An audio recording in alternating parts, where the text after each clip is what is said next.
noches. Mirando el canto Pijao, se siente uno muy identificado con el mensaje que envía y me parece muy pertinente para el espacio.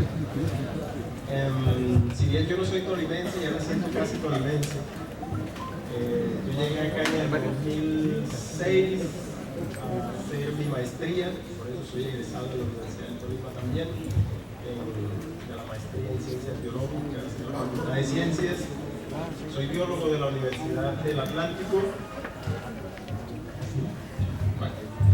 Soy biólogo de la Universidad del Atlántico, es que únicamente me lo pongo así cerca cuando voy a cantar. Si necesitan que le cante un vallenato, pues me dicen. No se oye nada. ¿No se oye? Ahí, un poco no tan cerca para que se oiga.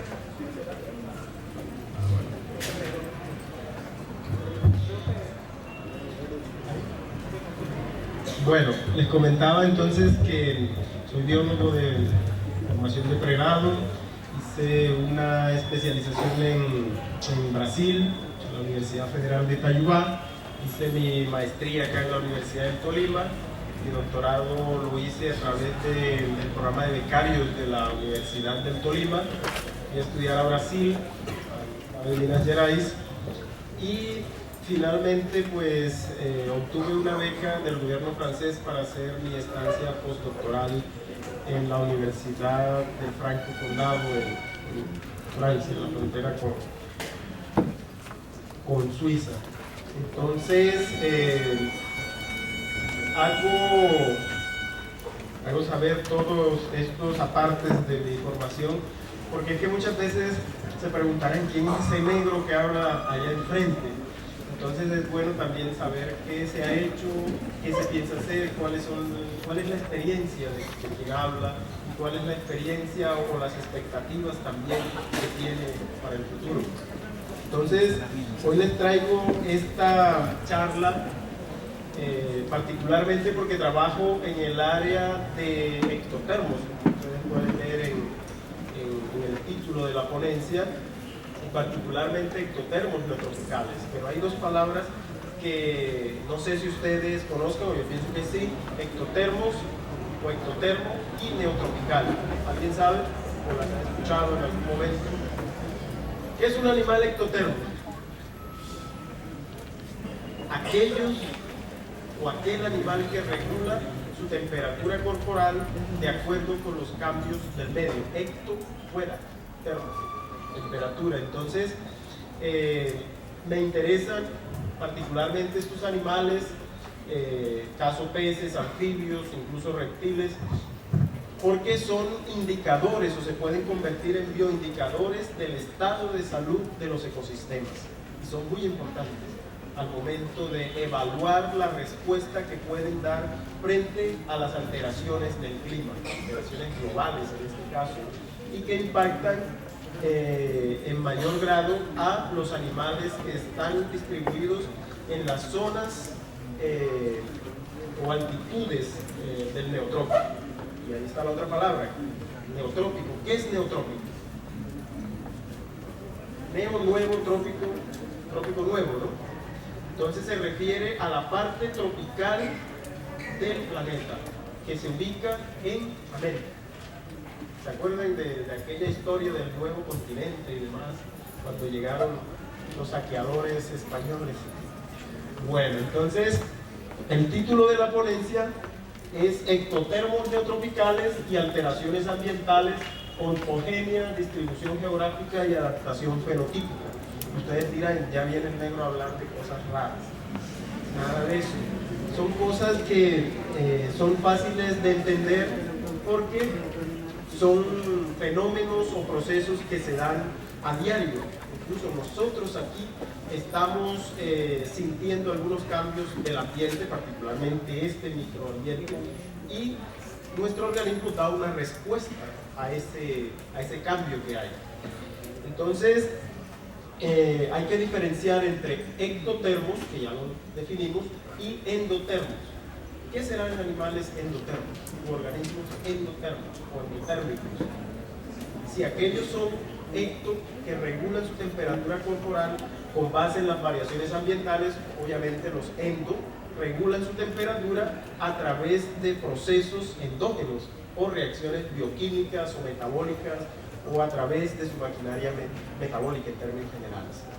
Entonces, esa es la gran diferencia que hay que entender. Nosotros, los mamíferos, las aves, somos animales endotermos y otros animales como los peces, los anfibios, los reptiles son animales ectotermos y tienen una particularidad.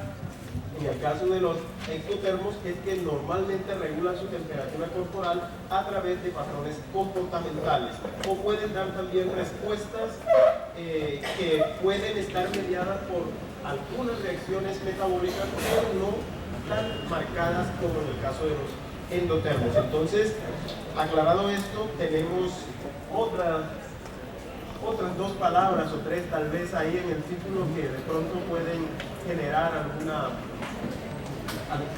confusión. Ontogenia, ¿qué será eso de ontogenia? ¿Alguien ha escuchado alguna vez la palabra ontogenia?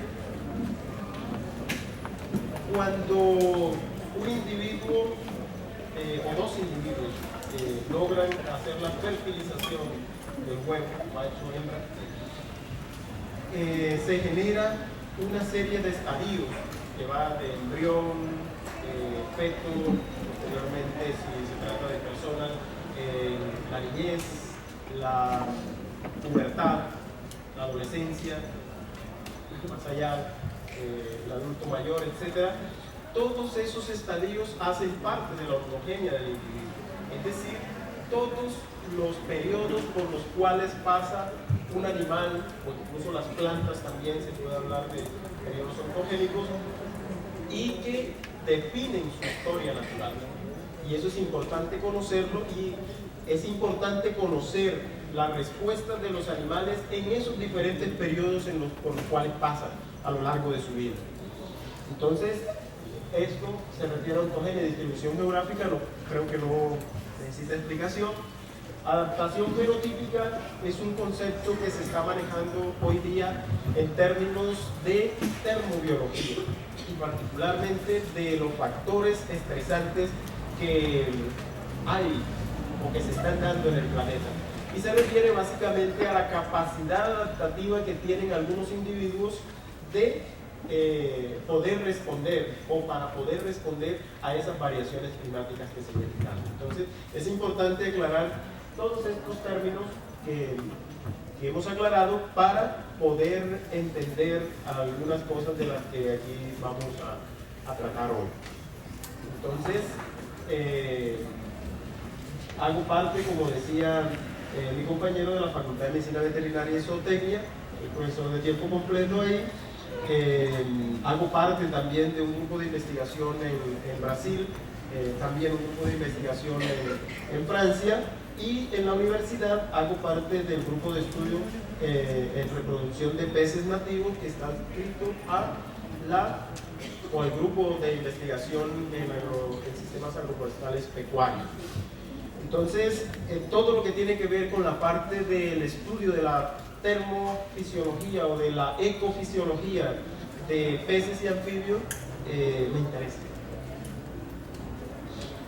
Bueno, ¿qué es el cambio climático? Todos hablamos de cambio climático, pero muchas veces nos piden una definición y no la damos correctamente o la damos de forma parcial.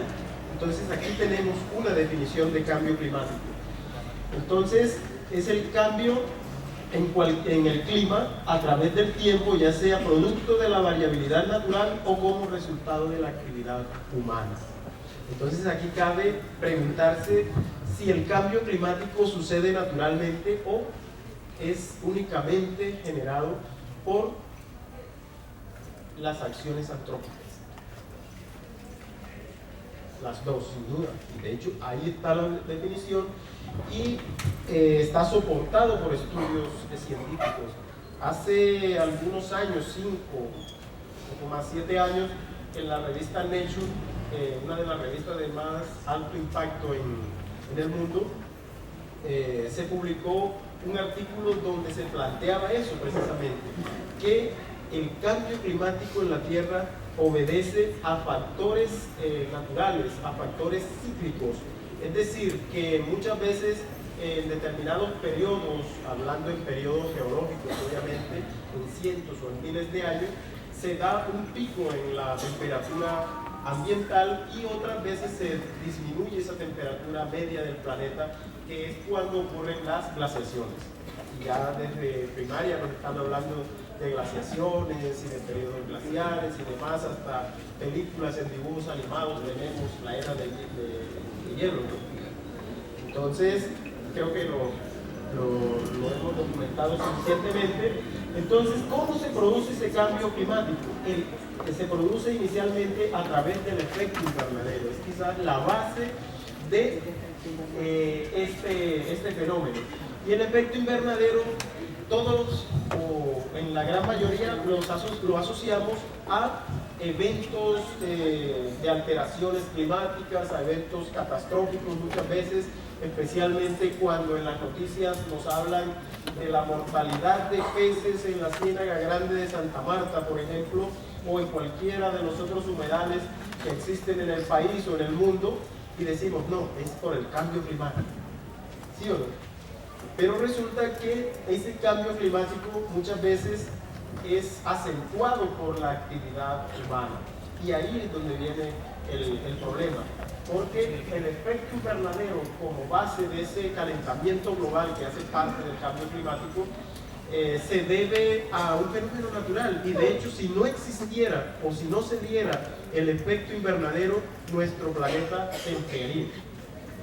Y se enfriaría a condiciones letales que sobrepasan las temperaturas críticas permisibles o que pueden soportar los animales.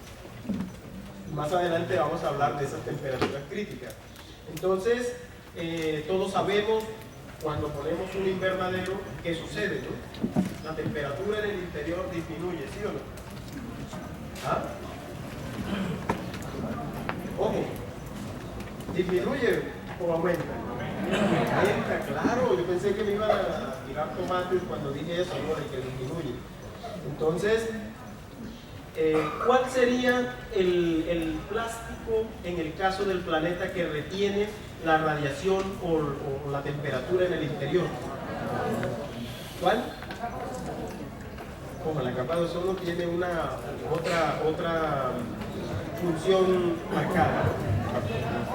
Las nubes y algunos gases que se mantienen en la atmósfera. Ojo, algunos gases son necesarios tipo CO2 en la atmósfera para poder mantener esas condiciones térmicas. Actuaría como la capa protectora o la capa de plástico que se le pone al invernadero que nosotros tenemos para nuestras plantas o incluso para cultivo de peces. Hoy día también se está utilizando para calentar el agua cuando el agua baja en los sistemas montañosos y estamos criando peces de aguas cálidas. Entonces, el efecto invernadero es un efecto benéfico para el planeta. Obviamente, cuando se coloca una capa muy grande de gases de efecto invernadero, vamos a tener que no se disipa el calor lo suficientemente en el planeta para mantener las condiciones constantes de temperatura. Hay que recordar que la vida es un fenómeno de baja temperatura. ¿Por qué?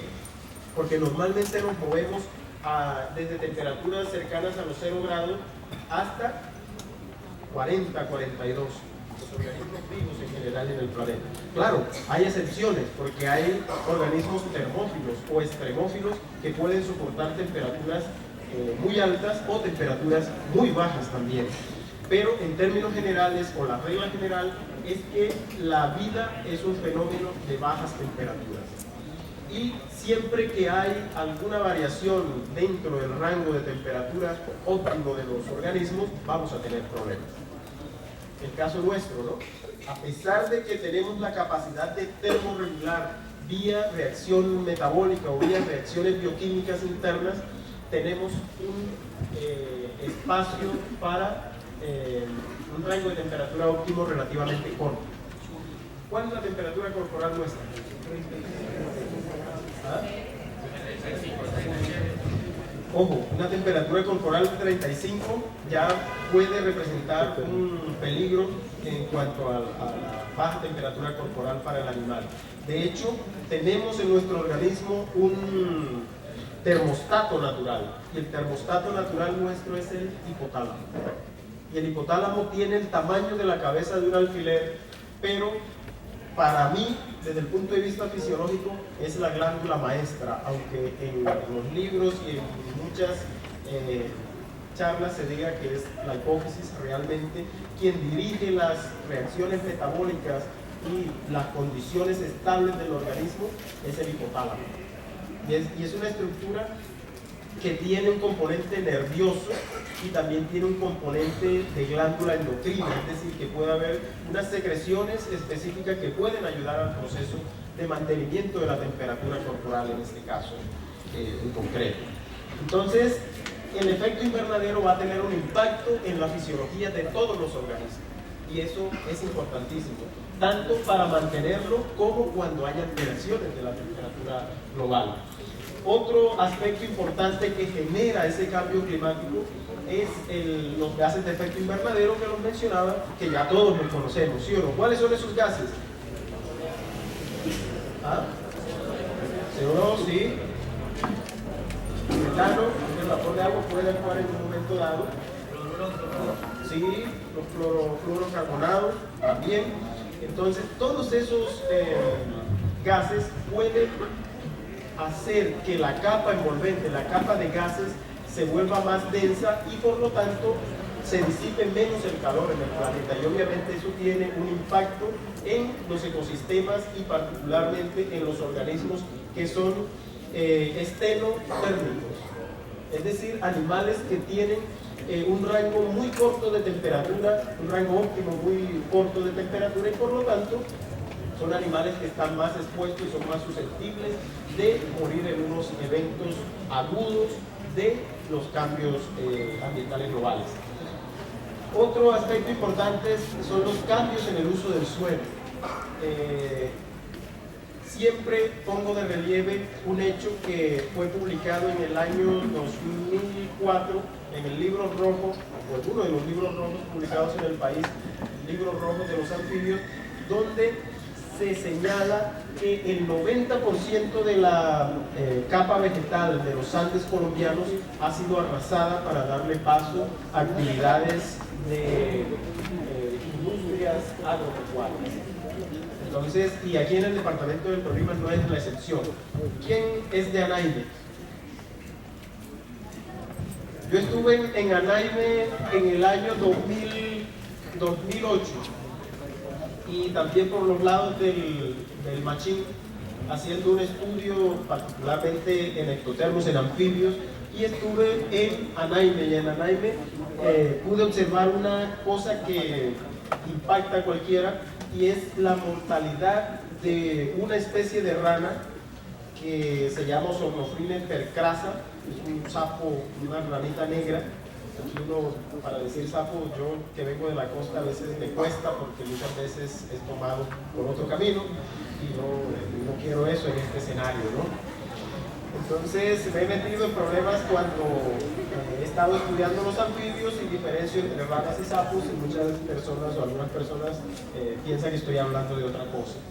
Entonces estuve en Anaime y allá esa ranita Osornofrine percrasa la encontraba uno agonizando en el camino, y agonizando porque la radiación a esa altitud es mucho mayor, y también porque ha habido un proceso de deforestación en la zona y por lo tanto están más expuestos a los cambios térmicos principalmente.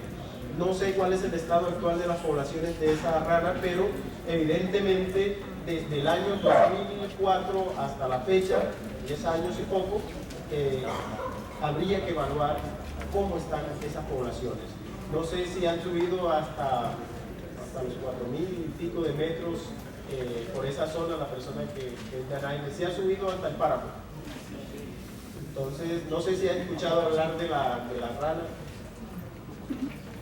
Entonces, es una evidencia de que el cambio en el uso del suelo y que el efecto invernadero y otras actividades asociadas a esto afectan las poblaciones de ectotermos y afectan las poblaciones de endotermos también que se encuentran en esa zona.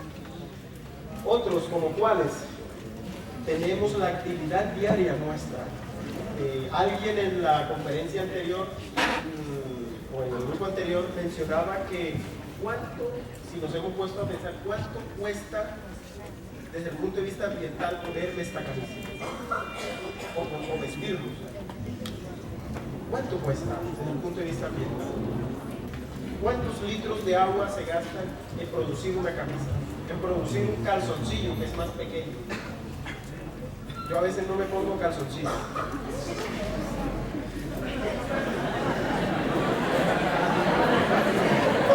se siente? ¿Se siente demasiado o no? Llegará el día, ojalá llegue el día. No les voy a decir si aquí tengo o no. Pero llegará el día en que tomaremos la suficiente conciencia y trataremos de evaluar este hecho. Entonces, cuando vamos al baño de nuestras casas, particularmente las damas, hombre, no estoy siendo... No le estoy echando culpa de nada, pero ¿qué llevan? Champú, acondicionador, ¿qué más llevan? ¿Qué más llevan? Desodorante. Bueno, yo conocí algunas personas que son anticonsumistas y por ejemplo no usan desodorantes. Claro, yo también que no debe aguantarse. Lo hacen por conservar la amistad. Bueno, entonces todas esas cosas habría que entrarlas a evaluar para mirar si estamos contribuyendo y de qué manera al calentamiento global o al cambio climático en general. Entonces, ¿cómo impacta este cambio los diferentes aspectos de la vida humana y de los diferentes ecosistemas? Entonces vemos acá en la salud. Les comentaba al grupo anterior que cuando vine a hacer mi trabajo de grado de maestría, acá yo estudié sobre el efecto del factor térmico sobre la fisiología del músculo de 7 especies de rana, bueno, y un sapo también, del flanco oriental de la cordillera central. Ojo, un sapo entendido como el anfibio, el batracio, el concepto. ¿Cómo? Entonces, ¿qué diferencia hay entre rana y sapo? Ya la pone cuando yo llegué en el 2006 aquí a Ibagué, yo llegué puro.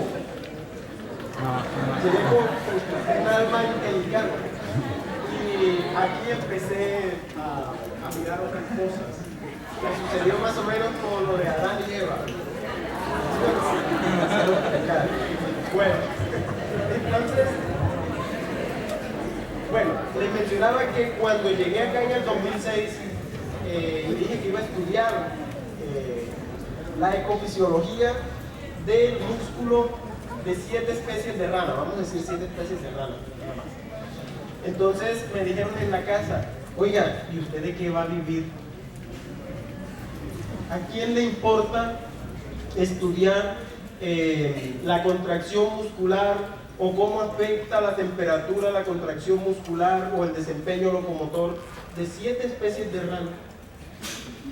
Y bueno, yo discutí y decía que sí era importante y demás, pero cuando terminé mi maestría y no tenía trabajo entendí que tenía razón. Pero, ojo, desde el punto de vista ecológico, tiene un impacto sobre la salud o tiene una importancia en la salud muy grande. ¿Por qué? Porque si disminuye la locomoción de los anfibios, particularmente de las ranas, disminuye la capacidad de capturar presas. Y disminuye la capacidad de capturar presas porque obviamente no va a poder moverse lo suficiente para poder atrapar su alimento. Y por lo tanto va a declinar o van a declinar las poblaciones de anfibios. Y si declinan las poblaciones de anfibios, aumentan o se disparan la población de vectores, mosquitos principalmente. ¿Y qué importancia tiene eso? Si se dispara, bueno, chikungunya ahora también, ¿no? Que la sola palabra da risa, ¿no? Y ustedes saben qué significa chikungunya a propósito. Hombre encorvado por el dolor. Entonces, en la costa, yo estuve ahora de vacaciones al final de año, hice un recorrido bastante grande por la costa y encontraba gente literalmente encorvada, doblada por el dolor. Y pues afortunadamente a mí no me picó el mosquito. Pues si me picó, el virus no se proliferó. Entonces, la proliferación de algunos vectores, de fiebre amarilla, de malaria, etcétera, impactan la salud e impactan la economía de los países. Obviamente, si hay una pandemia, si hay una epidemia, al sistema de salud le cuesta. ¿Y el sistema de salud quién nos paga o a quién le cuesta? Todos nosotros. El sistema de salud no lo paga el presidente, no lo pagan los congresistas, lo pagamos nosotros. Y a pesar que lo pagamos, cuando vamos a la EPS, así vayamos encorvados por el dolor, no nos atienden. Eso no te hace ibuprofeno. Entonces, sin duda impacta la salud. En la agricultura, si hay disminución o aumento de los vectores, ¿cómo se ve afectada la agricultura? Por la polinización. Si hay disminución en un momento dado de una población de mariposas o de abejas, puede impactar negativamente la agricultura. Y obviamente el mismo hecho de la variación térmica impacta la fisiología de las plantas. En el agua, todos sabemos la problemática que hay con el cambio climático, especialmente con el calentamiento global en los páramos, en los glaciares. Están desapareciendo nuestros glaciares a unos pasos bastante grandes y se espera que en Colombia desaparezcan nuestros glaciares en 30 años, algunos plantean. Y otros más optimistas plantean que en 50 años han desaparecido. Yo no conozco el Nevado todavía, no lo conozco no porque no quiera, sino porque imagínense un costeño que en Montería hace una temperatura de 42, 43 grados a la sombra y llevarlo allá al páramo. Eso se le encoge hasta el intestino. Bueno, entonces, ¿cómo? Hay que tener en cuenta el agua y particularmente la fábrica de agua que son los páramos, ¿no? Y si en los páramos, caso páramo de Anaime, están muriendo las ranas, la especie que mencionábamos acá, es porque algo está alterado. Y si algo está alterado, hay que ir a la capa vegetal. ¿Cómo están los frailejones? ¿Cómo están las turberas? ¿Cómo están todos los componentes vegetales que allí están? Y que finalmente va a impactar la producción de agua de esa zona. Y obviamente ya mencionamos los glaciares que están tendiendo a desaparecer. Y además, una cosa crítica es que el incremento en el nivel de los mares no es ajeno a nuestro caso, de Colombia. El INVEMAR reporta en la costa atlántica un incremento de 3 o 4 milímetros anuales en la columna de agua del Mar Caribe. Entonces ustedes dirán, pero 3, 4, 5 milímetros, eso no es nada. Pero multiplíquenlo por 30, por 100 años, ya van a tender a desaparecer las playas. Y no es porque los costeños nos vayamos a bañar o los cachacos también vayan allá con chancleta y visera así horizontal a las playas y con medias y todo eso, sino porque si desaparecen las playas, lo que va a suceder es que se debe deforestar o vamos a deforestar para generar playas aún